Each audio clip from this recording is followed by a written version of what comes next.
Kapag sinabihan ka ng partner mo na gusto niya lang makipaghiwalay, tanggapin mo. Lagi mong tatandaan na ang mga taong palaging may reserba, sila yung madali lang para sa kanilang bitawan ang salitang, "Tama na, ayoko na, break na tayo kasi ako'y nagsasawa na." Sila yung mga taong may reserba. Kaya once na sinabihan ka at ginawa niya, hayaan mo na siya.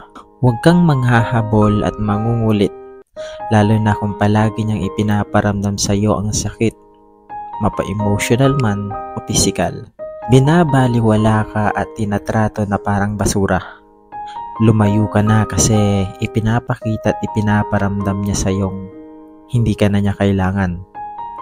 Masakit, pero wag mong ibababa ang halaga mo sa mga taong walang pagpapahalaga sa nararamdaman mo.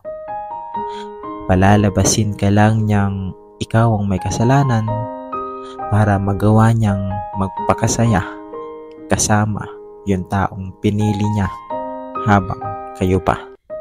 Tandaan mo yan.